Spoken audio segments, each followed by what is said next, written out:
John Tesla from GeekyKOOL.com. I'm here with Brian O'Halloran from Clerks and Mallrats, doing a quick little 3 or 4 minute interview.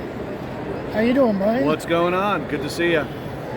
What was it like doing all 3 Clerks movies and Mallrats? Well, the very first one back in '93, we didn't know what we were just doing all the first film that we've ever done, all of us. Didn't know what we really had until, it went to the Sundance Film Festival, and that's where it got a huge buzz of what was going on.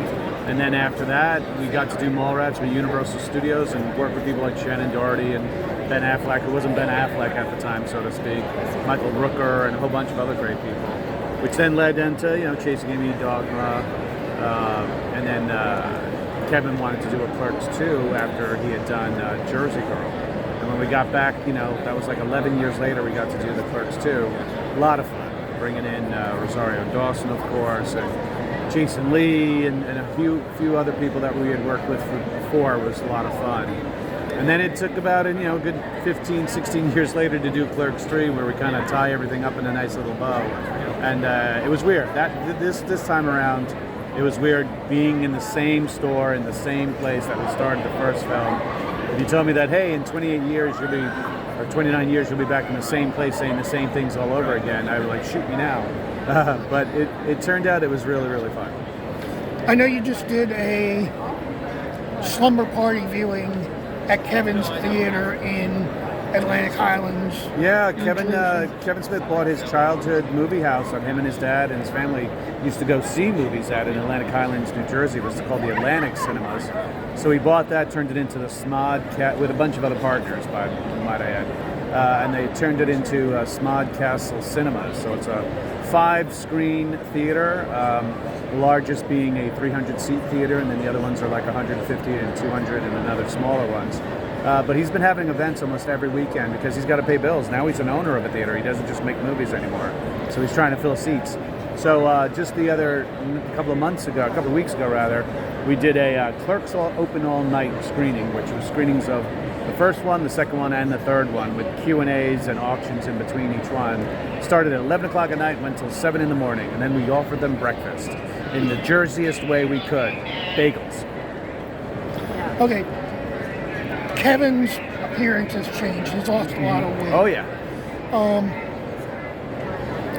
How does that make you feel, seeing him, knowing that he took control of his life to eat healthier and, try and put up a better image for himself? Well, when your body gives you a signal, especially a heart attack is a major signal that maybe you need to change what you put into it. The fact that he was able to take that discipline and put the disciplines behind it and stick with it, and literally he was hiking the hills in LA where he lives to get that type of exercise. I mean, he wasn't the type to go to a gym, I'm going to work out, I'm going to lift weights. He just literally just walked and walked and walked, and he walked a lot of that weight off and switched his diet. I mean, before he even had the heart attack, he had already lost 70 pounds. Then after the heart attack, he went complete vegan. And his daughter was already vegan, so she guided him through the process. And vegetarianism and veganism has become incredibly popular. That now choices for him are a lot more abundant. So he's been very good about it. He walks, if he can walk almost every day and take a 3 to 5 mile kind of thing, he will. So I'm glad to see him do it. I want him to stick around because I think he's a phenomenal artist, filmmaker, storyteller, comedian, father, husband, and good friend. And so I enjoy the fact that, and proud that he's taking control of this. I know that in the Marvel movie, Captain Marvel, Stan Lee did his cameo and he was reading the script for Mallrats. Yeah, we thought that was really cool. Kevin Feige called up Kevin ahead of time just to let him know what was in store and probably get permission for. But he knew that Kevin and Stan were very close friends, and he wanted to let him know like this is what we're going to have him do in the Captain Marvel movie, and it was beautiful. I'm glad to see that that was one of his last cameos, but also the fact that now in a weird way the Kevin Smith kind of world lives on in the MCU. What's next for you? Next for me, I have a couple of other films I'm in talks with to shoot this year. Once I got the clearances and the contract signed, I'll be able to probably talk about it then.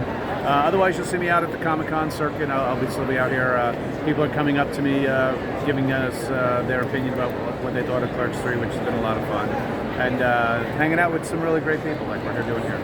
One thing I'm asking all the actors Sure.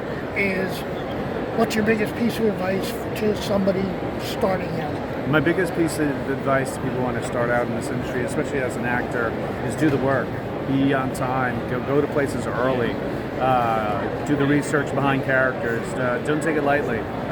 It's a serious kind of business. There's a lot of fun in it, don't get me wrong. But if you do it right and you do it well, people, you'll realize like, wow, this is an amazing piece of work. Thanks a lot, Brian. You're welcome. Thanks for coming out.